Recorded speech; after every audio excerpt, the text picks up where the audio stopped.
Welcome back to Bangalore. Just 6 o'clock ಬಂದು ನಾನು ಇಳಿದೆ. ಬಂದಿದ ತಕ್ಷಣ ಫ್ರೆಶ್ ಅಪ್ ಆಗ್ಬಿಟ್ಟು ಮನೆ ಹುಡುಕ್ಬೇಕು ಅಂತ ಅಂದ್ಬಿಟ್ಟು ಹೊರಟಿದ್ದೀನಿ. ಈ ಸೈಡೆಲ್ಲ ಸ್ವಲ್ಪ ರೆಂಟ್ ಚೆನ್ನಾಗಿರುತ್ತೆ, 20Kಗೆಲ್ಲ ತುಂಬಾ ಚೆನ್ನಾಗಿ ಸಿಗುತ್ತೆ.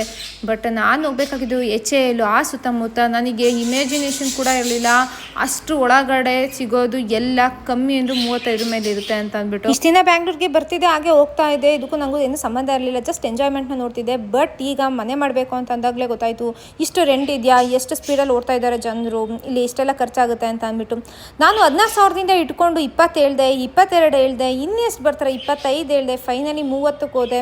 ಅಲ್ಲೂ ನೆಟ್ಟಿಗೆ ಸ್ಯಾಟಿಸ್ಫೈ ಆಗೋವಂಥ ಸಿಗ್ತಾ ಇಲ್ಲ. ಯಾಕೆಂದರೆ ಸ್ಕ್ವೇರ್ ಫೀಟ್ ಎಲ್ಲ ಬಂದು 750 ಸ್ಕ್ವೇರ್ ಫೀಟ್ ಎಲ್ಲ ಬರ್ತಾ ಇದೆ. ನನಗೆ 1000+ ಇರಲೇಬೇಕು, ಬಿಕಾಸ್ ನಾನು ತುಂಬ ಓಡಾಡ್ತೀನಿ, ನಂಗೆ ಒಂದೇ ಕಡೆ ಇಕ್ಕಟ್ಟಾಗಿ ನಿಂತ್ಕೊಳ್ಳೋದಕ್ಕೆ ಆಗೋದಿಲ್ಲ ಅಂತ ಅಂದ್ಬಿಟ್ಟು ಸರ್ಚ್ ಮಾಡ್ತಾ ಫೈನಲಿ ಅದು ಎಲ್ಲಿಗೆ ಹೋಗಿ ಮುಟ್ತು ಅಂದರೆ 40ವರೆಗೂ ಹೋಗಿ ಮುಟ್ಬಿಡ್ತು. ಸರಿ ಇದು ಯಾವುದು ಬೇಡ, ಕ್ವಾರ್ಟರ್ನು ನೋಡೋಣ ಅಂತ ಅಂದ್ಕೊಂಡೆ. ಬಟ್ ತುಂಬಾ ಹೇಗೆ ಅಂತ ಅಂದರೆ ಫುಲ್ಲು ಆ ಕ್ವಾರ್ಟರ್ಗೆ ನಾವು ಹೋಗ್ಬಿಟ್ರೆ ಹೆಚ್ಚು ಕಮ್ಮಿ ಹುಷಾರೇ ತಪ್ಪಿಡ್ತೀನಿ ಅಂತ ಅನಿಸುತ್ತೆ. ಆ ಥರ ಇತ್ತು. ಇಲ್ಲೆಲ್ಲ 2 BHK ಎಷ್ಟಿತ್ತು ಅಂದರೆ ಆಲ್ಮೋಸ್ಟ್ 65,000ವರೆಗೂ ರೆಂಟ ಹೇಳ್ತಾ ಇದ್ರು ಈ ಸೈಡು. ನಾನು ಬಂದು ಇಲ್ಲಿ ನೋಡೋವರೆಗೂ ಇದ್ರ ಹಾಳನೇ ತಿಳಿದಿರಲಿಲ್ಲ. ಎಲ್ಲ ಚೆನ್ನಾಗಿದೆ, ಓಕೆ ಇದು ಮಾಡೋಣ ಅಂದರೆ 2 BHKನೇ ಇದನ್ನು 65 ಹೇಳಿಬಿಟ್ರು. ಇನ್ನು ಇಡೀ ದಿವಸ ಸುತ್ತಾಡೋದಕ್ಕೆ ರೆಸ್ಟ್ ರೂಮ್ ಎಲ್ಲ ಬೇಕಾಗೋದು. ಒಳ್ಳೊಳ್ಳೆ ರೆಸ್ಟೋರೆಂಟ್ಗೆ ಹೋಗಬೇಕಿತ್ತು, ಫುಡ್ ತಿಂದ್ಬಿಟ್ಟು ಮತ್ತೆ ರೆಸ್ಟ್ ರೂಮ್ ಎಲ್ಲ ಯೂಸ್ ಮಾಡ್ಕೊಳ್ಳೋದಕ್ಕೆ ಅಂತ ಅಂದ್ಬಿಟ್ಟು. ಅಲ್ಲಿ ಊಟ ಮಾಡುವಾಗಲೂ ನನಗೆ ತುಂಬ ಕಾನ್ಷಿಯಸ್ ಇರೋದು, ಅಟ್ಲೀಸ್ಟ್ ಪ್ರೋಟೀನು ಸಮಥಿಂಗ್ ಏನಾದರೂ ತೊಗೊಳ್ತಾ ಇದ್ದೀನಾ ಅಂತ ಅಂದ್ಬಿಟ್ಟು.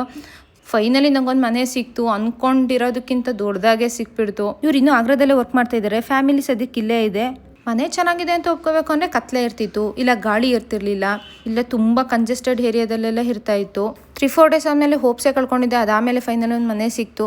ಬಟ್ ಟಕ್ ಅಂತ ಅಂದ್ಬಿಟ್ಟು ಟೋಕನ್ ಅಡ್ವಾನ್ಸ್ ಕೊಡಲಿಲ್ಲ. ಯಾಕೆಂದರೆ ನಾವು ಯೋಚನೆ ಮಾಡಬೇಕಿತ್ತು. ನೋ ಬ್ರೋಕರೇಜಲ್ಲೆಲ್ಲ ನಾನು ಹಾಕಿದ್ದೆ, ಅದಕ್ಕೆಲ್ಲ ಒಂದಷ್ಟು ದುಡ್ಡು ಸ್ಪೆಂಡ್ ಮಾಡಿದೆ. ಬಟ್ ಅಲ್ಲಿ ಏನು ಅಷ್ಟು ಚೆನ್ನಾಗಿ ಇರೋದು ಸಿಗಲಿಲ್ಲ. ನೋ ಬ್ರೋಕರೇಜ್ಗೆ ಹೋಗಲೇಬಾರ್ದು ಅಂತ ಅನ್ನಿಸ್ಬಿಡ್ತು ನನಗಂತೂ.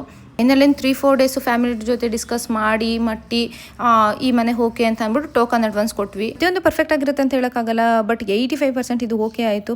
ಅದಾದಮೇಲೆ ಮೈನರ್ ಮಿಸ್ಟೇಕ್ಸ್ ಎಲ್ಲ ಅವ್ರಿಗೆ ಹೇಳಿ ಅದನ್ನೆಲ್ಲ ಸರಿ ಮಾಡಿಸಿ ಡೀಪ್ ಕ್ಲೀನಿಂಗ್ ಮಾಡಿ ಅಂತ ಅಂದ್ಬಿಟ್ಟು ನಾವು ಬರೋ ಡೇಟ್ನ ಹೇಳಿಬಿಟ್ಟು ಬಂದುಬಿಟ್ಟೆ. ಸೊ ನೆಕ್ಸ್ಟ್ ವೀಡಿಯೋದಲ್ಲಿ ಸಿಗ್ತೀನಿ. ಎಲ್ಲರಿಗೂ ಟೇಕ್ ಕೇರ್, ಬಾಯ್.